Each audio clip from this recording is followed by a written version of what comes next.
అందరికీ నమస్కారం అమ్మ.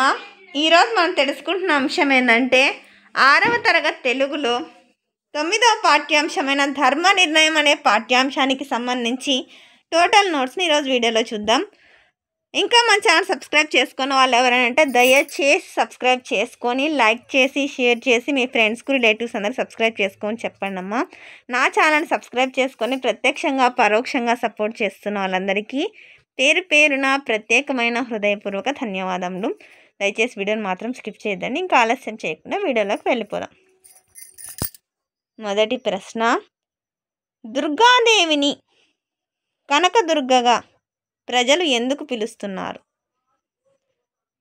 తర్వాత రెండవ ప్రశ్న,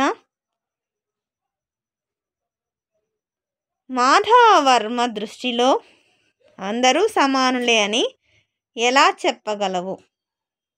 మూడవ ప్రశ్న, విజయవాడలో బంగారు వర్షం ఎందుకు కురిసిందో వివరంగా రాయండి.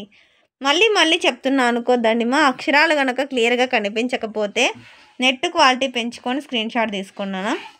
ఎక్కడికక్కడ స్క్రీన్ షాట్ తీసుకోండి. ఇక్కడ మరణించిన వారిద్దరిని బతికించింది. ఎవరు బతికించినారు? దుర్గమ్మ బతికించింది. అక్కడ కనకవర్షం కురిసింది కాబట్టే ఆ ఊరికి విజయవాడ అని విజయం గెలిచింది కాబట్టి విజయవాడ అని పేరు వచ్చింది. కనకవర్షం కురిపించినందుకు అక్కడ ఉన్న దేవతను కనకదుర్గగా పిలుస్తారు. కనకం అంటే మళ్ళీ ఏదో అనుకోదండి, బంగారు. ఓకేనా నాన్న? నాలుగవ ప్రశ్న, ధర్మపరాయణుడైన మాధవవర్మ గురించి సొంత మాటల్లో రాయండి. జాగ్రత్తగా స్క్రీన్ షాట్ తీసుకున్నాను. అక్షరాలు కనుక సరిగ్గా కనిపించకపోతే నెట్ క్వాలిటీ పెంచుకున్నాను. ఇంకా మన ఛానల్ సబ్స్క్రైబ్ చేసుకున్న వాళ్ళు ఎవరంటే దయచేసి సబ్స్క్రైబ్ చేసుకొని లైక్ చేసి షేర్ చేసి మీ ఫ్రెండ్స్కు రిలేటివ్స్ అందరికీ సబ్స్క్రైబ్ చేసుకోమని చెప్పండి. తర్వాత భాషాంశాలు నాన్న.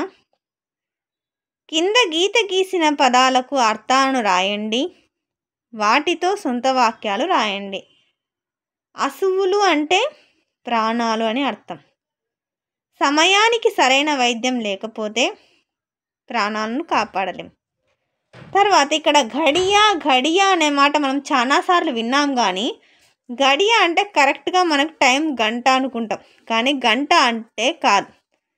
ఇప్పుడు మనం బాహుబలి సినిమాలో డైలాగానే ఉంది కదా, గడియ పాటు నేను ఆ కాలికేల సైన్యాన్ని ఆపగలను మన సైన్యంతో అంటాం. గడియ అంటే 24 నిమిషాలని అర్థం. ఈరోజు 24 నిమిషాల్లోనే 20 కిలోమీటర్లు వెళ్ళాను. మళ్ళీ చెప్తున్నాను, గడియ అంటే గంట సేపు కాదు, 24 నిమిషాలు మాత్రమే.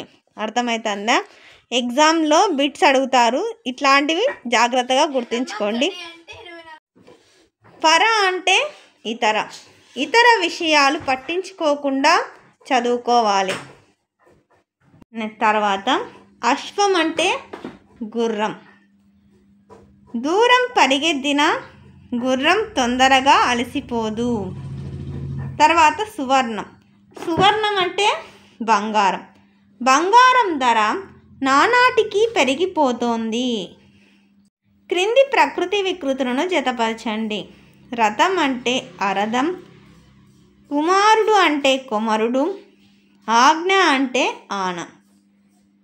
క్రింది ఖాళీలను వ్యతిరేక పదాలతో పూరించండి. ఉదయిస్తాడు అంటే అస్తమిస్తాడు, అన్యాయం అంటే న్యాయం, సుఖం అంటే దుఃఖం, సామాన్య అంటే అసామాన్యం. అందరికీ ధన్యవాదాలమ్మా. ఇంకా మన ఛానల్ సబ్స్క్రైబ్ చేసుకుని వాళ్ళు ఎవరైనా అంటే దయచేసి సబ్స్క్రైబ్ చేసుకొని లైక్ చేసి షేర్ చేసి మీ ఫ్రెండ్స్కు రిలేటివ్స్ అందరికీ సబ్స్క్రైబ్ చేసుకోమని చెప్పండి.